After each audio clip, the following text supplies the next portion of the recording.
Hi കൂട്ടുകാരെ, പുതിയൊരു വീഡിയോയിലേക്ക് എല്ലാവർക്കും സ്വാഗതം. നമ്മുടെ പാരഡൈസിൽ എല്ലാവർക്കും സ്വാഗതം.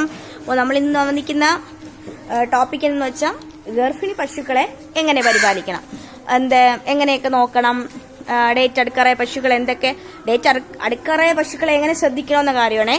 ഒരു 8.5 മാസം കഴിഞ്ഞുള്ള പശുക്കളെ എങ്ങനെ ശ്രദ്ധിക്കണം അതിനെക്കുറിച്ചുള്ള വീഡിയോ ആണ്. അപ്പോൾ നമുക്ക് എല്ലാവർക്കും വീഡിയോയിലേക്ക് ഒന്നും കൂടെ സ്വാഗതം. അങ്ങനെ കുറച്ച് ദിവസത്തിന് ശേഷം വീണ്ടും നമ്മുടെ കൊക്കുകുട്ടൻ എത്തിയിട്ടുണ്ട്. കുറച്ച് ദിവസം കാണാനില്ലായിരുന്നു, അപ്പോൾ അതാ വീണ്ടും എത്തിയ ആള്. അപ്പോൾ നമ്മൾ ചില പശുക്കളെ പുറത്താണ് കെട്ടിയിരിക്കണേ, അതിനുള്ള കാരണമൊക്കെ പറയാം. അടുത്ത് ഉടനെ പ്രസവിക്കാറായ പശു ഇത് നമ്മുടെ ഈ പശുവാണ്. ഇവൾക്കിപ്പോൾ ഇനി 15 ദിവസവും കൂടെ ഉള്ളൂ. അപ്പോൾ നമ്മൾ ഇനി 15 ദിവസം കൂടെ ഇനി ഉള്ളു പ്രസവിക്കണം. അപ്പോൾ ശ്രദ്ധിക്കേണ്ട ആദ്യത്തെ കാര്യം,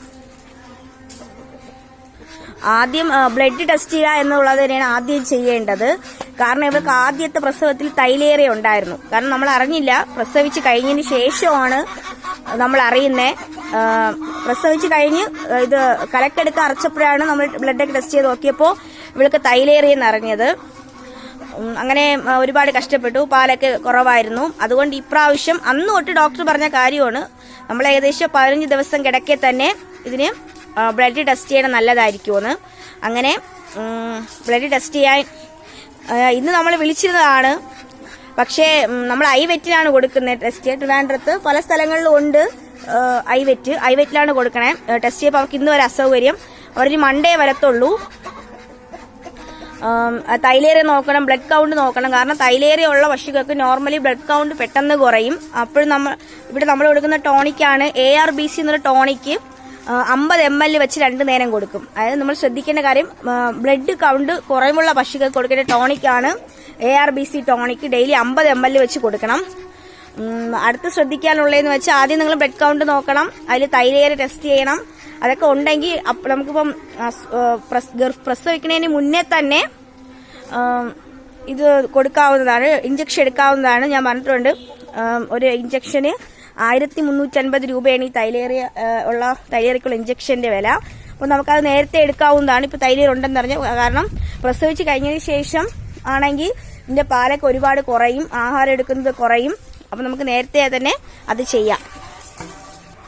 അടുത്ത് മടിയിടാൻ തുടങ്ങുമ്പോൾ തന്നെ, അതായത് വെക്കിൽ ചെറുതായിട്ടൊക്കെ മടിയിടാൻ തുടങ്ങി, അടുത്ത് മടിയിടാൻ തുടങ്ങുമ്പോൾ തന്നെ നമ്മൾ മടി പിടിച്ച് നോക്കണം. അതായത് മടിയിട്ട് ഒരുപാട് ആയതിനു ശേഷമല്ല, മടിയിട്ട് എപ്പം നമുക്ക് തുടങ്ങുമെന്ന് തോന്നുന്നോ അപ്പോൾ തന്നെ നമ്മൾ മടി പിടിച്ച് നോക്കണം. കാരണം എപ്പോഴും വേണോ മടിനീര് വരാം. കാരണം എന്ന് മടി പിടിച്ച് നോക്കിയാലേ മടിയിലെ വ്യത്യാസം നമുക്ക് തിരിച്ചറിയാൻ പറ്റൂ. 4 കാമ്പും ഒരുപോലെയാണോ, ഏതെങ്കിലും കാമ്പിൽ തടുപ്പ് കൂടുതലുണ്ടോ, അങ്ങനെയൊക്കെ അറിയാൻ പറ്റണമെങ്കിൽ മടി പിടിച്ച് നോക്കണം. കാരണം പശുവിന് മുമ്പേ മടിനീര് വന്നു കഴിഞ്ഞാൽ കാമ്പ് എന്തായാലും കാമ്പ് ഉപയോഗശൂന്യമായ കാമ്പായിപ്പോ. നമ്മൾ പ്രസവിക്കുന്ന മുമ്പേ മടിനീര് വന്നു കഴിഞ്ഞാൽ നമുക്ക് അങ്ങനെ അനുഭവമുണ്ട്.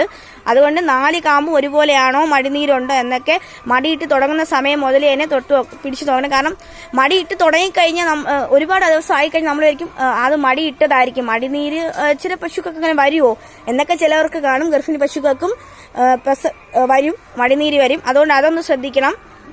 മടിനീരിന്റെ ലക്ഷണങ്ങൾ എന്തെങ്കിലും ഉണ്ടോയെന്ന് മടിയിട്ട് തുടങ്ങുന്ന സമയത്തിന് നമ്മൾ രാവിലെ വൈകിട്ടും കറക്കാൻ ഇറങ്ങുമല്ലോ. രാവിലെ വൈകിട്ടല്ല, നമ്മൾ വെളുപ്പിന് ഉച്ചയ്ക്ക് ഇറങ്ങുന്ന നേരത്ത് ഒന്ന് കാമ്പൊക്കെ തൊട്ട് നോക്കുക, തടിപ്പോ അങ്ങനെ എന്തെങ്കിലും ഉണ്ടോയെന്ന് അത് നോക്കുക. അടുത്ത് ശ്രദ്ധിക്കാനുള്ള കാര്യം എന്ന് വെച്ചാൽ, നമ്മൾ ഗർഭിണി പശുക്കൾക്ക് ഒരുപാട് ഫുഡ് കൊടുക്കാൻ പാടില്ല. പ്രത്യേകിച്ച് അവസാനം ആകുമ്പോൾ കേസ് തെറ്റി ഒരിക്കലും കൊടുക്കാൻ പാടില്ല. ഞാൻ മുമ്പേ പറഞ്ഞിട്ടുണ്ട്, കാമ്പിൽ പാലിറങ്ങും, അത് മടിനീര് ഉണ്ടാക്കാൻ പെട്ടെന്ന് കാരണമായി മാറും. അല്ലാതെ തന്നെ ഒരുപാട് ഫുഡ് കൊടുക്കുമ്പോൾ അവസാനം ഡേറ്റ് എടുക്കും തോറും ഈ ഫുഡൊക്കെ നമ്മുടെ കന്ന് വലുതാനായിരിക്കും അവസാനം കഴിക്കുന്ന ഫുഡൊക്കെ സഹായിക്കണം. അങ്ങനെ ആയിക്കഴിഞ്ഞാൽ നമ്മൾ പ്രസവിക്കാൻ നല്ല പാടായിരിക്കും. കന്ന് ഒരുപാട് വലുതാണെങ്കിൽ പ്രസവം ഭയങ്കര ബുദ്ധിമുട്ടായിരിക്കും. അതുകൊണ്ട് ഫുഡ് കുറച്ച് കൊടുക്കുക. പിന്നെ അതുപോലെ തന്നെ ദഹനക്കേടും മറ്റുമൊക്കെ വന്നാലും പാടാണ്. അതുകൊണ്ട് അതൊന്ന് ശ്രദ്ധിക്കണം. അടുത്ത് ശ്രദ്ധിക്കാനുള്ള കാര്യം എന്തെന്ന് വെച്ച് കഴിഞ്ഞാൽ, നമ്മൾ ഒരിക്കലും മടിയിട്ട് തുടങ്ങിക്കഴിഞ്ഞാൽ പശുക്കളെ നമ്മളെ മാറ്റിലോ സിമന്റ് ഇട്ട് തറയിലോ കിടത്താൻ പാടില്ല. എന്ന് വെച്ചാൽ ഗർഭിണി പശുക്കളാണ്, ഡേറ്റ് എടുക്കുന്നത് അതിന് മനുഷ്യരെ പോലെ തന്നെയാണ്, ക്ഷീണം ഒരുപാട് കൂടുതലായിരിക്കും.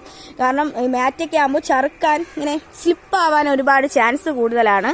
അതുകൊണ്ട് തന്നെ ദിവസം അടുത്ത് വരുന്ന പശുക്കളെ പുറത്ത് കെട്ടുന്നതാണ് എപ്പോഴും സേഫ്. അതായത് നമ്മുടെ മണ്ണിന്റെ മേലെ അതാകുമ്പോൾ അതിന് കുറച്ചും കൂടി ഗ്രിപ്പ് കിട്ടും താങ്ങി എണീക്കാനായിട്ട്. അതുപോലെ ഈ പ്രസവം അടുക്കും തോറും പശുക്കൾ ഈ ബുദ്ധിമുട്ടുകൾ കാരണം ഒരുപാട് പ്രാവശ്യം കിടക്കുകയും എണീക്കുകയൊക്കെ ചെയ്യും. അങ്ങനെ ചെയ്യണമെന്നാണ് അത്, അങ്ങനെ ചെയ്യണം, അതാണ് നല്ല ലക്ഷണം. ഒരുപാട് പ്രാവശ്യം കിടന്നു എണീറ്റ് നിൽക്കണം പശുക്കൾ. ആ സമയത്ത് മടിയൊക്കെ ഇട്ട് നിൽക്കുന്ന പശുക്കൾക്ക് നല്ല ബുദ്ധിമുട്ടായിരിക്കും എണീക്കാൻ. ഒരിക്കൽ ഇങ്ങനെ ചറുക്കി എന്തെങ്കിലും വീണ് കഴിഞ്ഞാൽ, അത് തെന്നി വീണ് കഴിഞ്ഞാൽ, മുട്ടയ്ക്ക് ഉറഞ്ഞു കഴിഞ്ഞാൽ പിന്നെ നീരും കാര്യങ്ങളുമായി പാലിൻ്റെ, നമുക്ക് എന്തായാലും നമ്മുടെ ജീവിതമാർഗമാണ് പാലുൽപാദനമാണ് നമ്മുടെ മുന്നിൽ കാണുന്ന ലക്ഷ്യം പാലുൽപാദനമാണ്. പാലുൽപാദനമൊക്കെ കുറയും. അപ്പോൾ അതും കൂടെ ഒന്ന് ശ്രദ്ധിക്കുക.